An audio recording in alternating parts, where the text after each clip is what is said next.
Probably most of you weren't expecting to find me up here talking, and you probably don't know who I am. My name's Craig Mahoney. I'm the Principal and Vice-Chancellor of the University of the West of Scotland, whose campus you're on this evening if you're a visitor.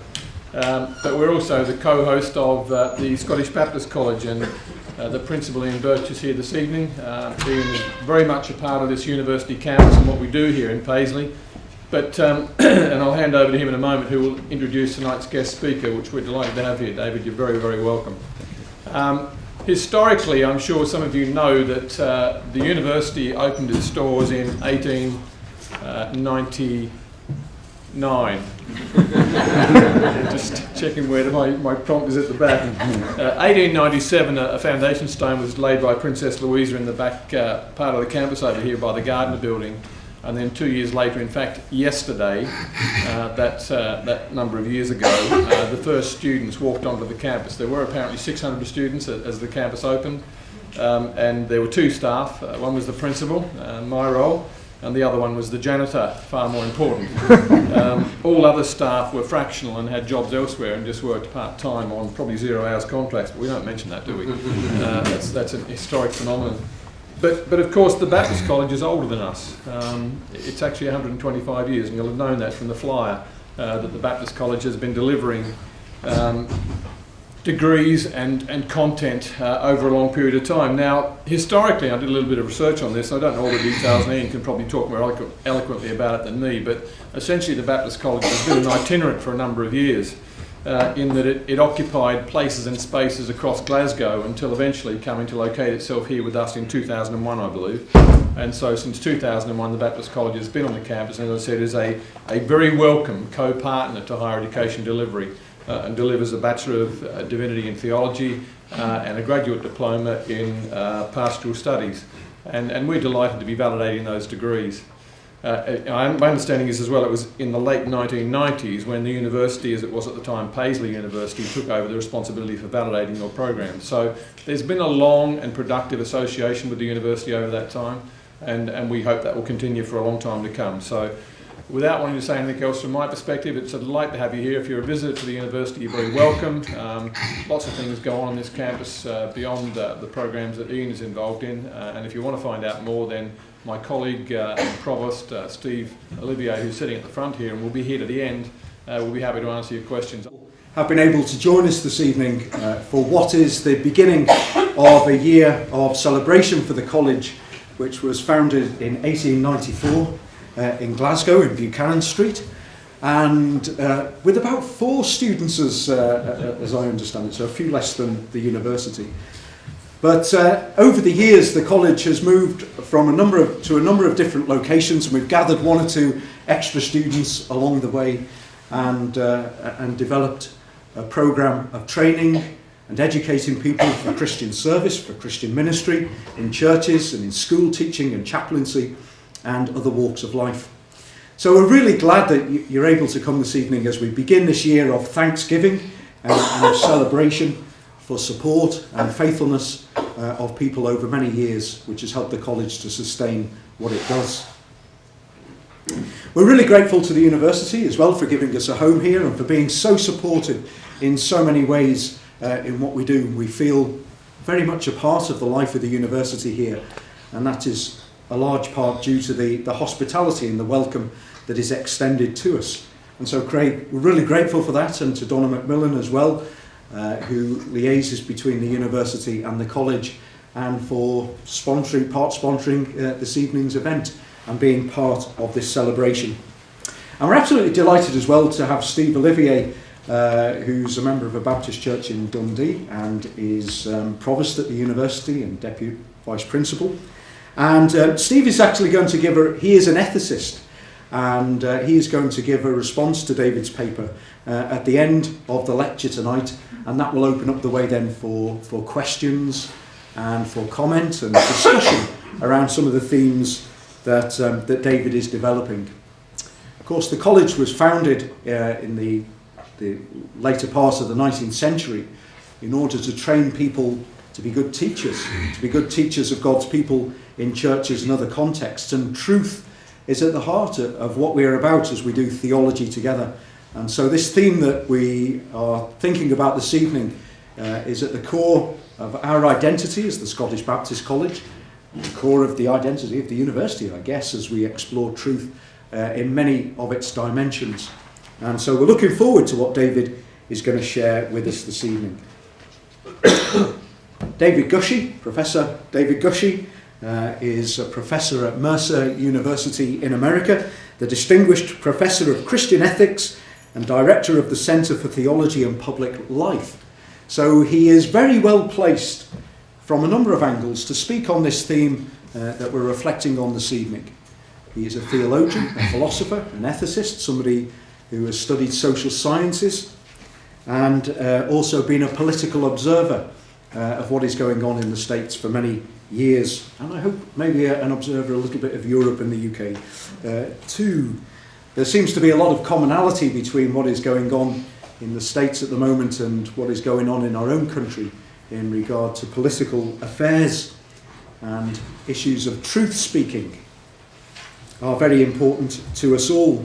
We live in an era where people talk about post-truth, false news, fake news, economical with the truth.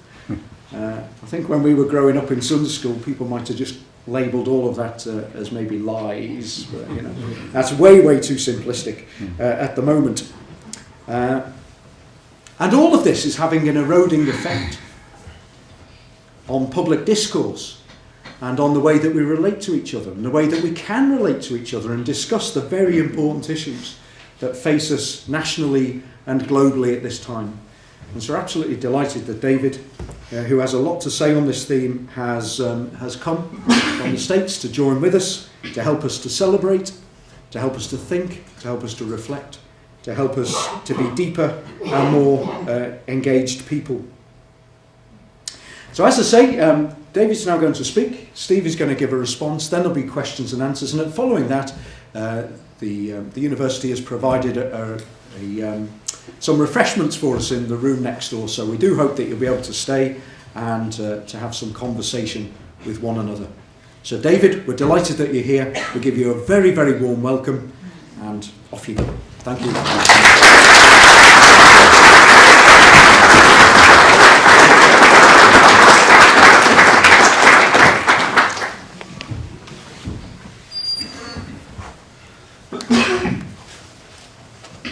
Hello, everybody. It is truly an honor to be here to speak with you about an issue that I think we all know is very important. It is an honor that so many of you have come out. My first time to speak in Scotland, and it is an honor that the leadership of the university is here. And it is an honor to I guess essentially be giving what we would call a Founders Day address or a convocation address at the beginning of the 125th year of Scottish Baptist College. That's a lot of pressure. I'll try not to buckle under all of that.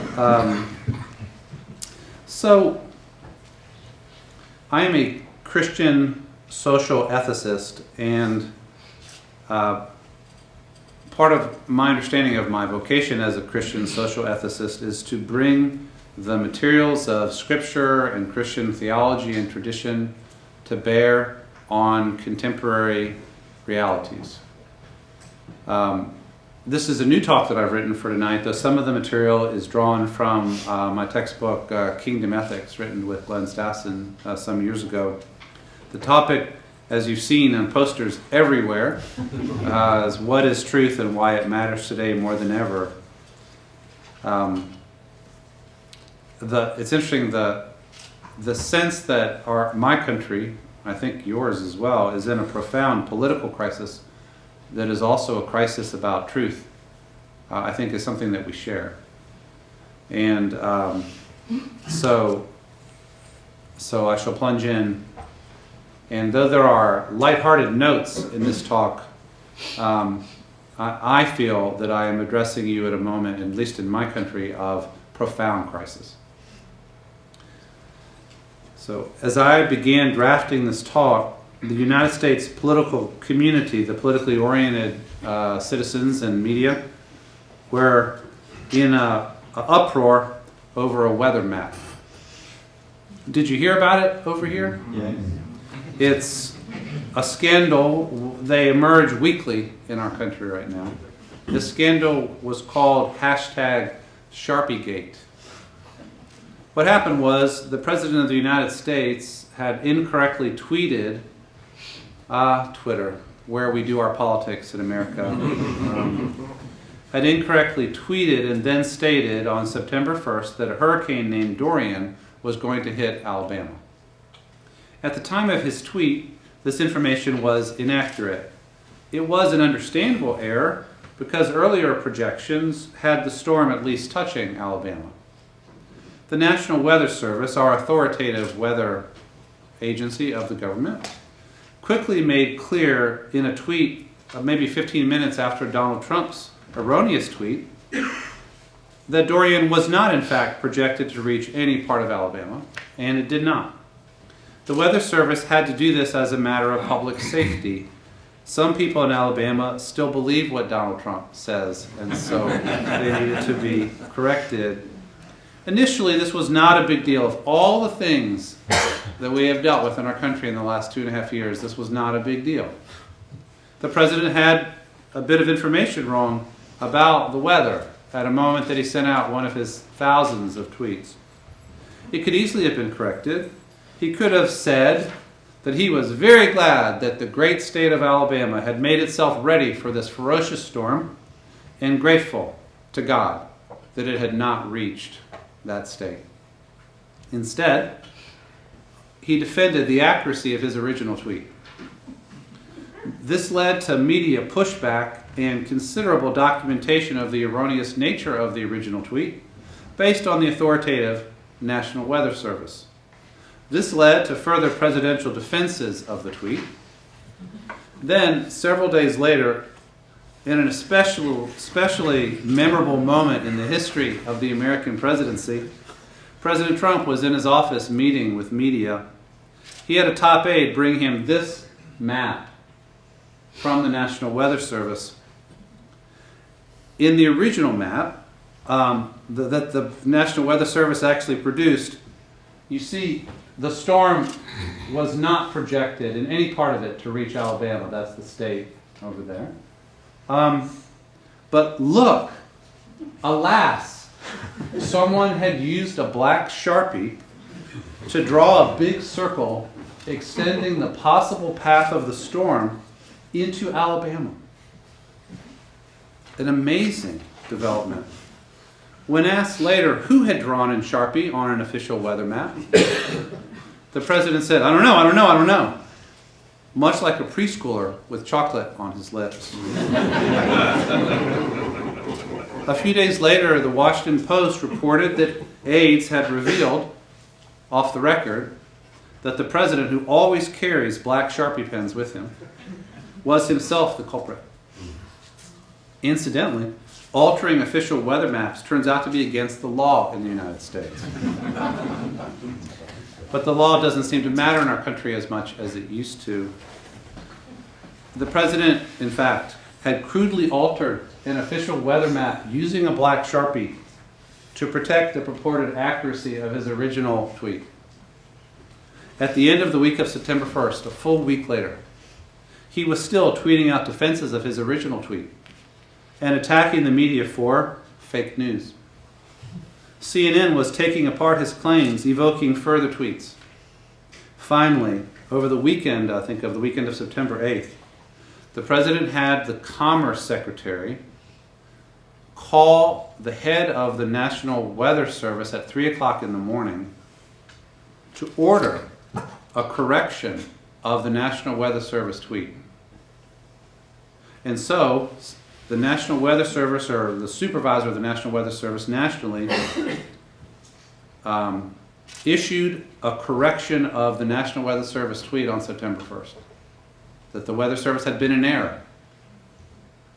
And so, in fact, the president, using the power of his office, had retroactively changed the weather, all in defense of an innocently erroneous tweet on September 1st. I have been a close observer of American politics since the 1980s, And I can tell you that we have never seen anything like this. I could be referring to many things right now, but in keeping with the subject of this talk, I'm referring to the battle over truth in our national public life, which generally centers around the daily written and oral utterances of Donald J. Trump, our president. For the philosophers, what I mean by truth at this point is simply correspondence with a fact. Statement P is true if and only if it corresponds to a fact, further defined here as a thing that is known to be consistent with objective reality and can be proven to be true with evidence. So, to say that David Gushee is speaking in Scotland tonight is true. It corresponds to a fact and can be proven to be true with evidence. I am struggling to find a strong enough image to describe the lacerating fight over truth in America today. Maybe this one. It's like a big gaping wound on a face. Picture a 6-inch long, 2-inch deep cut made with a carving knife that never quite heals, because within about a week's time of the original cut, we scratch at it some more and provoke fresh bleeding. That's something like what it's like in our country right now. We are not here disagreeing about best policy options, which are a matter of opinion. We are not disagreeing about reasonably different perspectives, but about facts, about reality. We cannot agree on facts and reality, and that we cannot agree is driving us all crazy. It turns out that basic agreement about certain fundamental matters of fact, reality, truth, is the precondition for anything and everything else in life, including any other form of communication other than arguing about what is in fact factual, true, and real. The longer we cannot agree about facts, truth, and reality, the more urgent the conversation becomes. In fact, the more manic it becomes. You may have gathered that I am not in the Trumpist camp when it comes to this battle over facts and truth. My interpretation of what is happening is that Donald Trump has a distorted perception of reality. Reality for Trump seemingly must be made to conform to his exceptionally intense needs, whatever they may be at a given time, for adulation or power or popularity or for self-regard. Truthful statements in the world of Donald Trump are those which conform to the current version of reality required by the ego needs of Donald Trump, or the political needs of Donald Trump, or the self-interest of Donald Trump. And so, for example, to take a couple of earlier examples, because Donald Trump very much needed to believe that he had the largest inauguration crowd in history, he did have it, even though no evidence external to his perceptions supports his belief. Also, because Donald Trump needed to believe that he had actually won the popular vote in the 2016 presidential election, even though he did not by about 3 million, he claimed massive voter fraud, and he then established a presidential-level commission to investigate that voter fraud, which shut down 6 months later, having found nothing. Because Donald Trump is unwilling to admit he ever makes a mistake, on those rare occasions when he is forced to admit that he has made a mistake, almost always, shortly thereafter, he both denies that he made the original mistake and denies that he ever admitted that he made a mistake. Donald Trump's problem with truth could have been just one person's very odd problem, or one family's problem, or one business's problem, but this particular person managed to gain dominance of the Republican Party, attract the intense loyalty of perhaps 35% of the politically engaged U.S. population to this day, and become President of the United States. Therefore, his problem with reality has become America's problem with reality. His distortions of reality and evasions of truth, his outright lies and fabrications, his fantasies and conspiracies have become the business of an entire political party and minions of loyalists to defend. And daily public life has become a manic game of whack-a-mole. Do you have the game whack-a-mole here? What it is like a mole comes up out of a game, like a video game, and you hit it, and then then the next one comes up and you try to hit it over there. Our public life is whack-a-lie. And this happens again and again and again. It is exhausting. In fact, it is more than exhausting. It needs analysis. I would say it is producing a collective national mania bordering on national insanity. There's something about having to contest the most basic matters of reality that is completely exhausting and madness-producing, even collectively. The term gaslighting has been retrieved recently by some observers to describe what is going on. It's based on the title of a 1938 play and a later film. Gaslighting is defined as a form of psychological manipulation in which a person seeks to sow seeds of doubt in a targeted individual or in members of a targeted group, making them question their own memory, perception, and sanity. Using persistent denial, misdirection, contradiction, and lying, gaslighting involves attempts to destabilize the victim and delegitimize the victim's belief.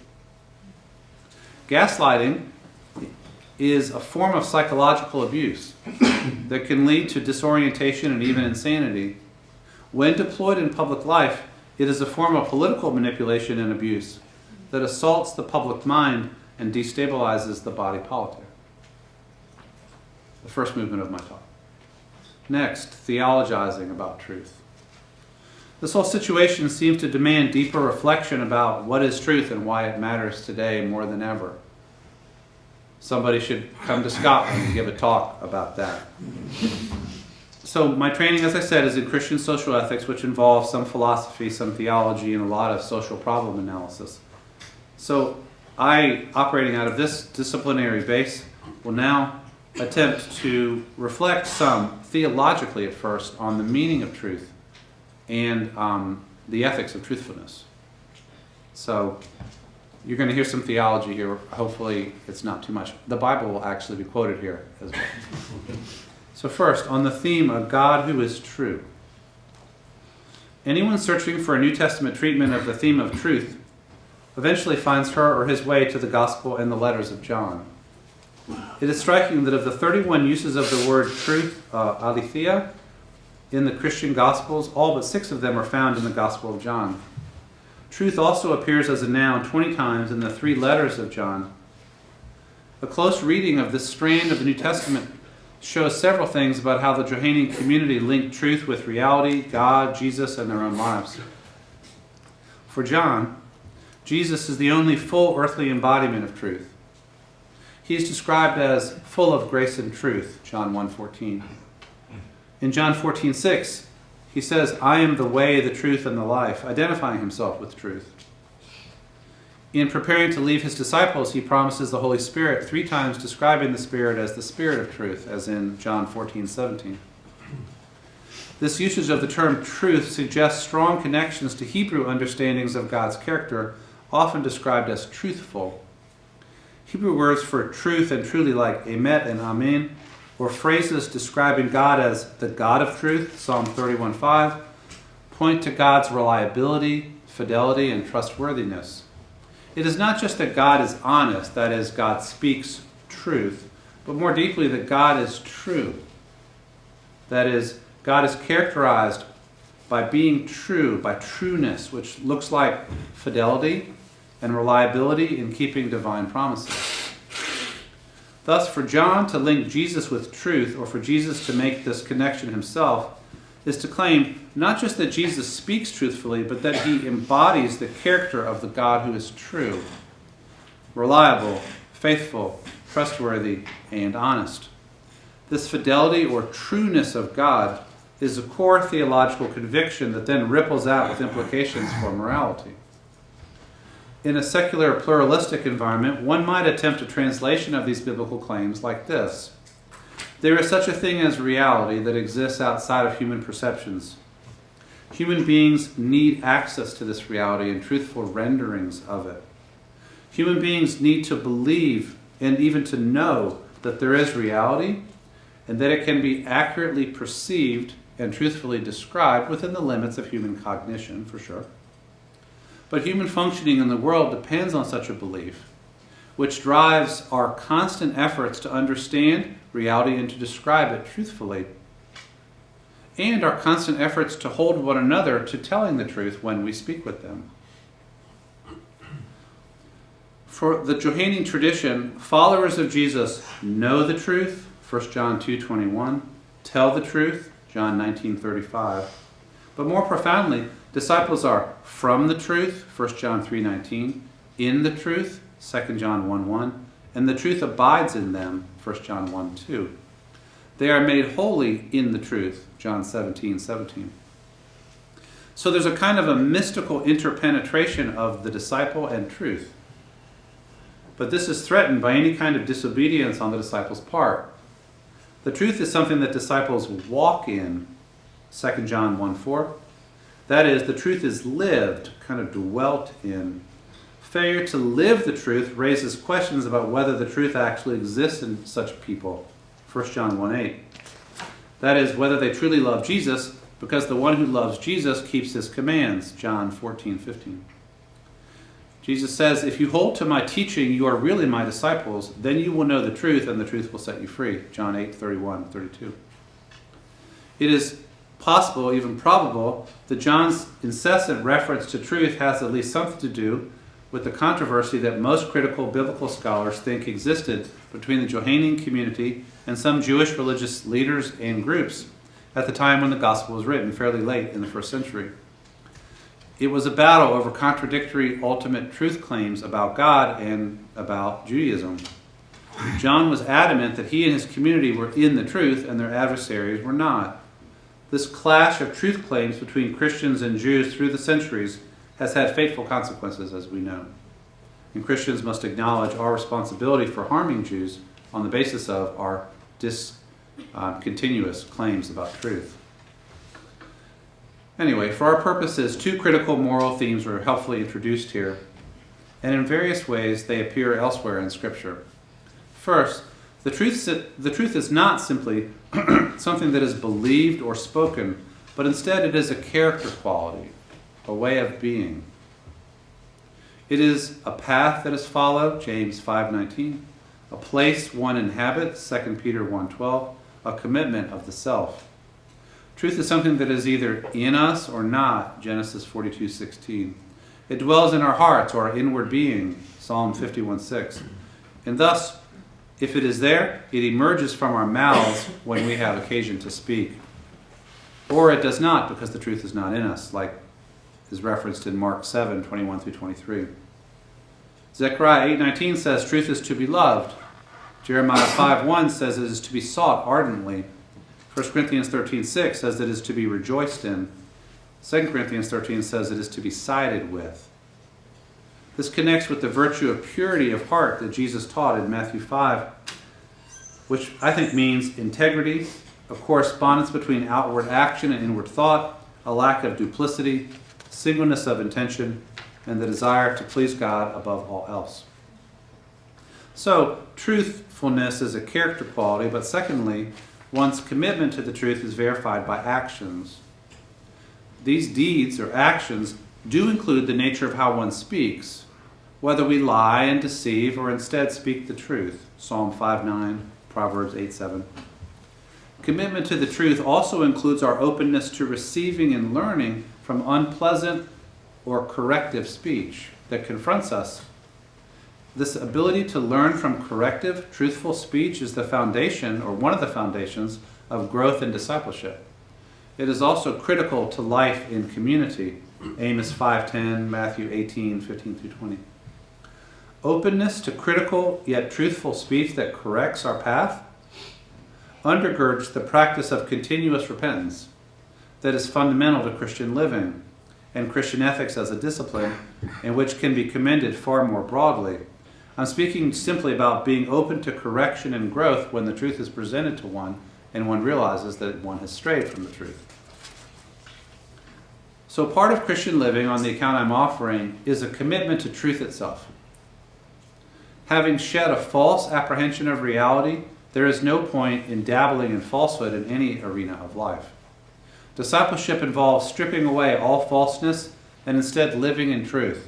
Ephesians 6 talks about buckling the belt of truth around one's waist.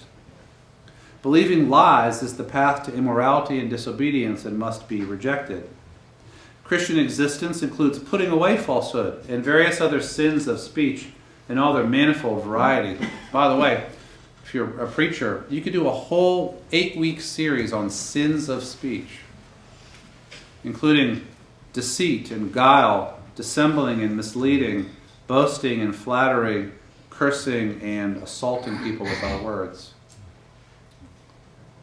And malicious and wrongful speech of all kinds is routinely mentioned in Scripture, like 1 Corinthians 5:8 and Colossians 3:9, James 3:1-12. Finally, Christian living involves not just an individual reorientation, but the creating and sustaining of a new kind of community, the church, characterized in a pioneering way by the practice of truthful living and straightforward yet loving truth-speaking, as in Ephesians 4:15. So, to translate back into more secular terms once again, the text I've been quoting suggests that truthfulness is a moral issue in two ways: as a reflection of human character and as a moral practice, especially involving speech. It is morally admirable to be rooted in, ardent for, dwelling in the truth. So rooted that it exudes from one's person and others' sense this is a person committed to the truth. It is morally obligatory to speak the truth under normal circumstances, with rare exceptions, to avoid even small distortions of the truth, to be open to correction when one strays from truth. And one aspect of healthy human community is the shared practice of truthful speech. So next movement in my talk, a covenantal understanding of truth. As we turn to social ethics in relation to truth, I want to retrieve the dusty old concept of covenant and suggest that we very desperately need to help it make a comeback. In the Bible, God makes oaths to selected human beings and makes several covenants with Israel and, through Jesus, of course, with the church. God keeps covenants faithfully, and God expects covenant fidelity of those who make vows to God. God also expects and demands that human beings will relate in covenant faithfulness to one another. Further, God makes human beings in the divine image and demands that appropriate respect be demonstrated as we relate to other human beings. I believe that one aspect of covenantal respect for other persons is that we tell people the truth when we speak to them. When we tell someone something, straightforwardly, we are implicitly communicating, just by the very act of speech, that we respect them and are telling them the truth. If we speak to them as if we are telling them the truth, we owe them the actual truth. One might say that every speech act involves an implicit covenant to tell the truth. A covenantal web, one might say, invisibly binds me together with the persons to whom I am speaking.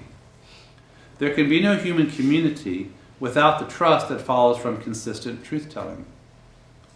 So on the basis of a theology of covenant fidelity, I am suggesting that we must commit to the moral principle of truth-telling. This principle generates the moral rule that with rare exceptions, we must not lie to or deceive one another. This rule extends from our most intimate relationships to the wider array of our connections with others. It generates a variety of specific applications, like declaring all relevant income on our taxes, telling the cashier if they have given us too much change at the store, and not allowing exaggerations of our qualifications when we are introduced or apply for a job. All of these rules or applications are intended to serve the principle of truth-telling and to protect that covenantal web. So on the basis of God's covenant-making character and God's will to make covenant, we commit to the covenantal structure of human relationships and the truth required within them. We then construct various specific rules that apply that principle to specific cases for particular judgments. The principle of covenant keeping undergirds our commitment to truth-telling as it does to promise-keeping, marital fidelity, and other principles. I suggest that the idea that human relationships are at least implicitly covenantal, and that the first element of covenant is an expectation of truthfulness, requires little translation and can be understood by anyone, not just believers. So, public covenants. Sometimes we formalize the covenant commitments in the most important of our relationships. Sometimes we do that in public. Covenants are some of those formalized commitments. Covenants involve freely given verbal declarations or oaths that articulate the commitment we are making, and in a sense perform those commitments into existence. Symbols, signs, and traditions accompany covenant making and surround it with an aura of sacredness. In the Bible and today, covenants can be made between people only, or between people and God, but even covenants that are just between people often call upon God as their witness, their guarantor, or as a punisher if the covenant is broken. Covenants bind the behavior of those who are making the covenant promises. Having made covenant promises in public for all to see, the covenant partners or the covenant makers are then obligated to act accordingly whether they feel like it or not. If God is invoked in covenant making, the idea is that sacred covenant promises ultimately are made to God and accountable to God. I can think of three primary contexts in which even today in secular modern West, you could actually still witness a public covenant being made. One is when people are in court and swear to tell the truth. A second is when people get married and make certain kinds of covenant promises. I promise to whatever. A third is at the installation of government officials, like judges, senators, prime ministers, or presidents. At least in our country, they usually make some kind of public oath. The theological imagination that lies behind covenant traditions like this that still enact themselves in public is rich, but today we rarely talk about it. This includes the idea that the most important human relationships are deeply covenantal, that God is the ultimate witness and judge of our covenant making, thus that's why we're swearing with our hand up to God, or putting our hand on the Bible, and that covenant promises preserve community and define the range of acceptable behavior within a community. Undergirding any public covenant making, though, is again the largely implicit covenant to speak truthfully, including when making promises. If you marry somebody and they make promises on the wedding day, but they have no history of speaking truthfully, what is the meaning of the promise that is made on the wedding day? Vows mean nothing if words mean nothing and truth does not matter. This must mean that the prerequisite of any covenant is the implicit covenant to speak truthfully. It is interesting that the presidential oath in the United States, which our president took on January 20th or so, 2017, has the president put a hand on the Bible and raise the other hand and solemnly swear to faithfully execute the office of president and to preserve, protect, and defend the Constitution of the United States. We all witnessed those covenant promises.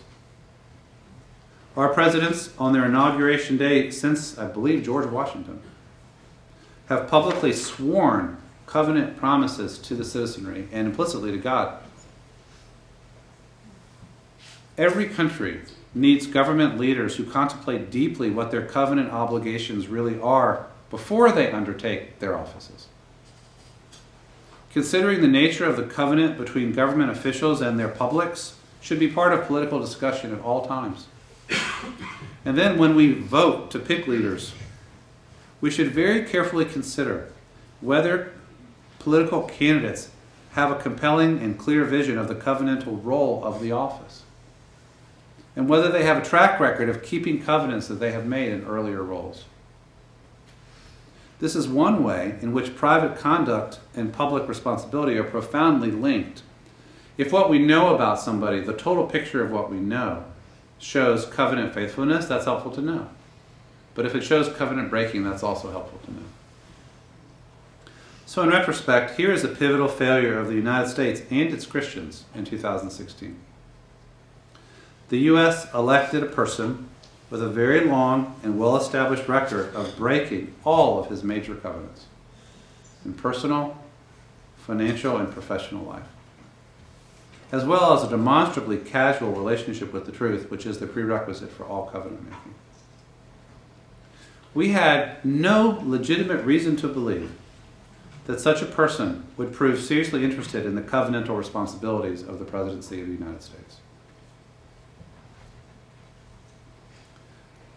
Václav Havel, the Czech dissident and finally president, who spent years in prison for speaking the truth under communism, authored a collection of essays called Living in Truth.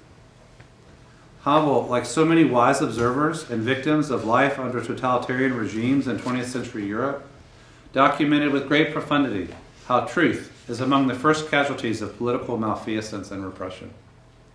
Dietrich Bonhoeffer, Alexander Solzhenitsyn, George Orwell, Nelson Mandela, Martin Luther King, Elie Wiesel, and many other literary and political figures of the 20th century wrote about truth a lot. And they sometimes paid a considerable price for speaking the truth in their context. It is fascinating how often the theme of truth and its negations shows up in the works of moral visionaries writing in conditions of oppression. They offer a dissident moral tradition that teaches us much that we need to know about this subject. The Croatian expat theologian Miroslav Volf offers rich reflections in this vein in his famous work titled Exclusion and Embrace. Volf begins with a stark acknowledgement that under totalitarian regimes, truth is concealed, defined, redefined, controlled, and suppressed by the party or the state. Yet no state has proven capable of utterly destroying the will to know and speak the truth that is so fundamental to the functioning of the human person and human community. There will always be those who commit themselves to know, remember, write, and speak what really happened or what is really happening. These people show loyalty to the truth and to the victims of lies and regimes built on lies. This loyalty to the truth under all circumstances may be the ultimate revolutionary act in conditions of oppression. That commitment to know and speak the truth can be profoundly costly, in some cases leading to imprisonment and death. It must also be done in the right spirit, for truth can be remembered and spoken in a way to invite further violence and victimization. Consider, for example, if Nelson Mandela had come out of South African prisons saying, "Now I will speak the truth in such a way as to inflame mass violence." He didn't do that.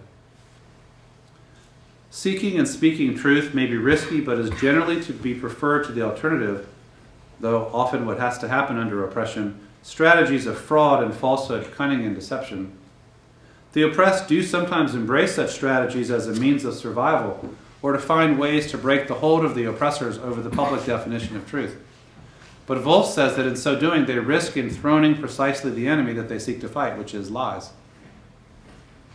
Reflecting on the dramatic scene of Jesus before Pilate, Volf sees here a clash between the truth of power and the power of truth. Though Christ ends up hanging on the cross, his death ultimately marks the victory both of truth and of life. So, in conclusion, let me summarize my argument. I first claimed that the systemic lying of Donald Trump is creating a public crisis in my country. Perhaps the only salutary benefit is its reminder that truth, as correspondence to reality, still matters very deeply to people. So deeply that we will fight for a week or 2 weeks over lies about a weather map. Because something important was at stake. And if we can't get the truth about this, will we get the truth about anything that's more important? I then turned to Scripture to articulate a theology and ethics of truth and truthfulness. Even this brief sketch I offered hopefully shows that God is understood in Scripture as both truthful and true. That Jesus also emphasized truth and truthfulness. That truth is understood not just as a moral obligation, but as an essential character quality. To be true. I suggested also that these concepts can easily translate for those who don't go in for theology. I then turned to the language of covenant to suggest that covenants, either implicit or explicit, structure human relationships. Covenants involve, often, public, sacred exchanges of commitments, but any reflection on those exchanges offers the reminder that if covenant makers do not speak truthfully, then none of their covenants mean anything. The implicit covenant obligation to tell the truth, with rare exceptions, is the presupposition of all covenant promises and really all human conversation and really all human community. Finally, I claim that certain highly public covenants, such as that taken when government leaders covenant to enter government service, are exceptionally important to the entire community with whom the covenant is made.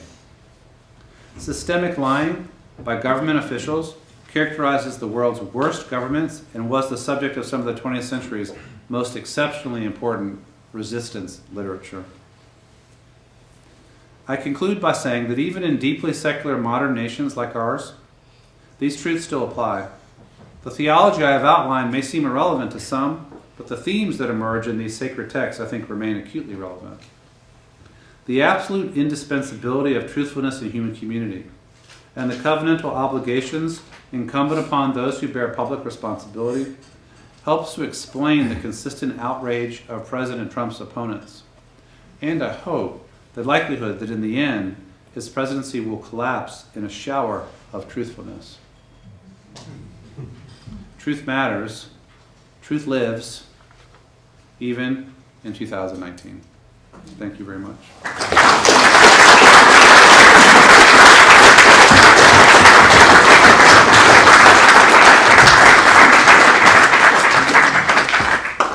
Many thanks to David for those thoughtful, provocative insights into the notions of truth. Interestingly, it's National Poetry Day today, and the theme is truth. So, it's a very appropriate day to be speaking about these things, and many other people will be thinking about them. We're grateful to Steve, who's going to make a response. Thank you. Give him some time for that. Thank you very much. I guess I'm really grateful and honoured to be here, Ian and David and all of you. I guess in my professional capacity from the university, as an occasional moral philosopher, but also as a Christian. I don't think this is a response as much, Ian, as perhaps just a sincere thanks to you, David, from all of us, but also perhaps just a few observations. And so firstly, thank you for not just an important talk, but also, I believe, a really elegant talk that really did justice to the subject. So thank you. Truth is a complex concept, as you've heard. What is real? Should we always tell the truth? The example of, Immanuel Kant, for example, arguing, yes, you ought to.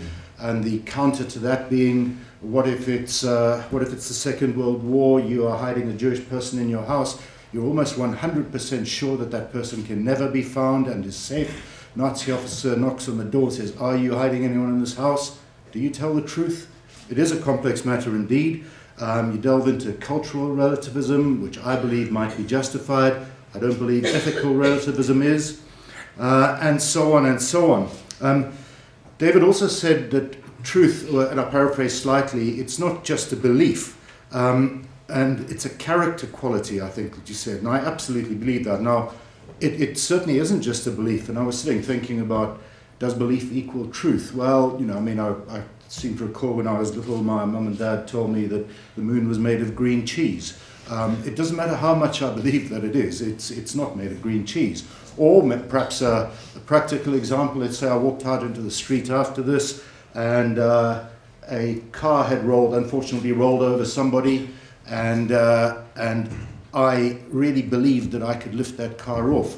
And it might be possible. I like to think I'm young, relatively fit. And with a burst of adrenaline, I might be able to move it a little bit, particularly if it's a small car, and the person might get off. If it is an articulated truck, no amount of belief, self-belief or otherwise, is going to do that. So it's not just a belief, but it is a character quality. And what that means is that it's a virtue. It's not just a duty. It's not just the 9th commandment, as important as that is, but it is a virtue. For me, specifically, I was sitting reflecting on that as well. Probably my favorite verse in the Bible is the fruit of the Spirit. What does truth mean in that context? Perhaps faithfulness, and what underpins that, what that underpins, and this is what David referred to in terms of public discourse, is trust. Okay, so trust in people. And I think I'll just finish my observations there and really just say that the truth underpins trust, and what is the alternative? The alternative is anarchy. And as David said, covenant keeping preserves communities. So thank you very much.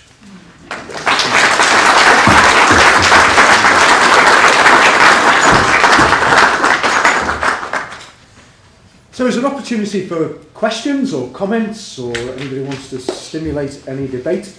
Shall I just get out the way? Why don't you recognize the hands? But I would like to make one response to Steve's response. And then he can respond to my response to his response. Do you tell the truth when the Nazis come to the door is a great example of issues that we discuss all the time in ethics classes, right? And what I think, a couple of things I think that shows, I think what Kant missed in his moral absolutism was, and Bonhoeffer picked it up, that if somebody seeks information in order to harm another, I do not have a covenant obligation to that harm doer. So covenant can help explain why not everybody deserves the truth. And he used the example of the teacher who picks at a child and says, "Is it true your dad's a drunk?" And says that in front of the whole class, and the reason is to embarrass the child and to pry beyond the covenant. The teacher does not deserve the truth, does not have that covenant connection to that child and that family. And so, of course, one does not always have to lie. One can always say, "I refuse to answer that question." So often in ethics, we go from exceptions out, right? So we focus on, here's the exception, and now we work on the norm. In this case, I think I decided to focus on the norm rather than the exception. The norm is truthfulness as a virtue and truth-telling as an obligation, as it is the basis of trust in any kind of relationship. And there's an example that has happened more recently that I wanted to share, and then we'll get into questions. I mean, one of President Trump's friends and lieutenants named Corey Lewandowski revealed under congressional questioning that he feels no obligation to speak the truth to the media because the media, like CNN, is the enemy. And so therefore there is no obligation to speak the truth to the media. And this lets slip something that also appears to characterize other ones of the cabinet and President Trump's officials. So you had Corey Lewandowski saying in testimony, "I feel no need to speak the truth to the media," and then he gets interviewed by CNN the next day. Why? If he has no obligation to speak the truth, then why interview the person who has just said, "I have no obligation to speak the truth"? There is no basis for a conversation. That's what I'm saying. And I guess what I'm saying more broadly is there's no basis for a community if there is no commitment to truthfulness. Well, we've come to the end of tonight's lecture. The idea of creating laboratories of truthful speaking in love is a really provocative idea, isn't it? One that we could run with, creating. The university was that kind of culture. If our churches and our families and other places were laboratories for speaking truth in love, what a transformation we could bring. Well, a great philosopher, Jack Nicholson, once said, "You can't handle the truth." But we did. And David, we thank you so much for coming this evening and sharing these ideas with us. We are so grateful. There are some refreshments next door. We would love it if you could stay and just have some conversation, and we can get to know you a little bit, and we can talk a bit more. So that's just through that door at the side. And maybe just once more, express our thanks to David and to Steve.